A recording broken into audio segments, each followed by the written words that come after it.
5.1 Determining asymptotes, holes, and intercepts.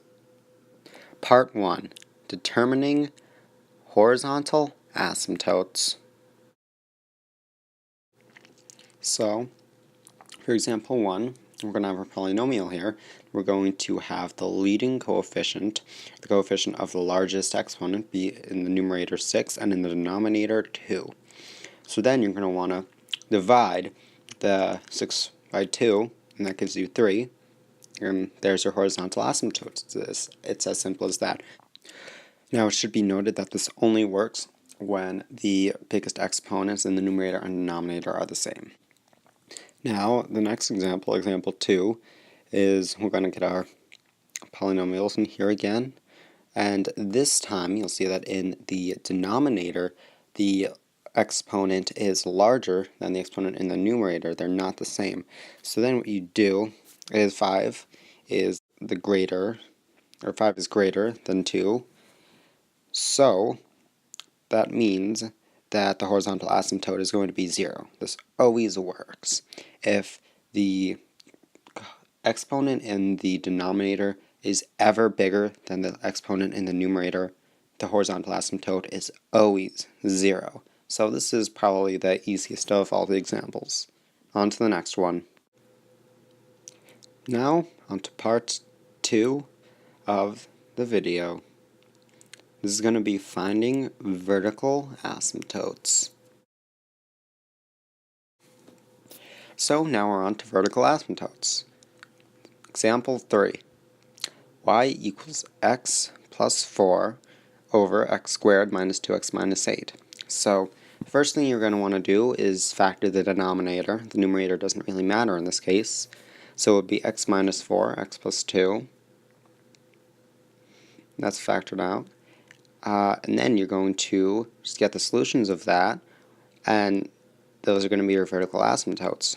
And that's 4 and negative 2. Now, if the numerator's exponent is bigger than the denominator's exponent, that's a slant asymptote, but that won't be on the test, so we're not going to worry about that.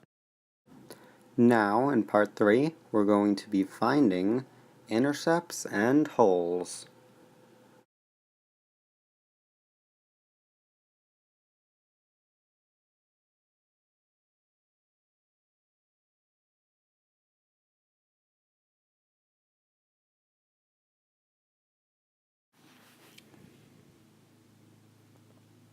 Now, we're going to have example 4, which is finding the y-intercept.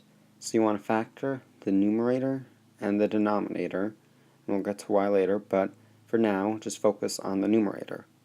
Now, in the numerator, you need to find the solutions to the factored equations such that y will equal 0 over whatever when you're done with it. And then there's your y-intercept. So in this case, it's 2, 0, and negative 3, 0. And there are also no holes. Now the reason that there are no holes is because after you factor the numerator and denominator, you check to see if they share a factor. And if they do, then that cancels out, and that is where the hole is. But in this case, there is no hole, so we won't worry about that right now. So this next one is also pretty simple. A lot of these aren't too hard. But we're going to move on to the y-intercept with example 5. So after you get your polynomial, what you're going to want to do is set it equal, or set x equal to 0.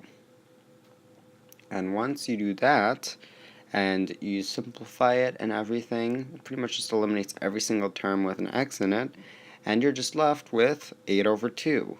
And that's equal to 4, and therefore your y-intercept is going to be 0, 4. Very simple.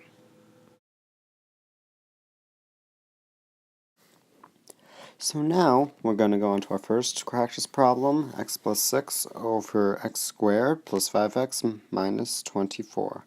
Now you're going to be finding all of the different asymptotes and any possible holes and all the intercepts. So first of all, we've got the y-intercept. we set everything, all the x values equal to 0, and we get negative 1/4. So the y-intercept is going to be 0, negative 1/4, or negative 0.25. Next, what we're going to be doing is we're going to be finding horizontal asymptotes. So, to do this, we are going to take the value x over x squared, and because the bottom term x squared is bigger, then the horizontal asymptote is going to be 0, y equals 0. Now what we're going to be doing is going to be finding the vertical asymptotes. So we're going to factor the denominators, and we're going to get that the vertical asymptotes are negative 8 and positive 3. So we write that in our answer section.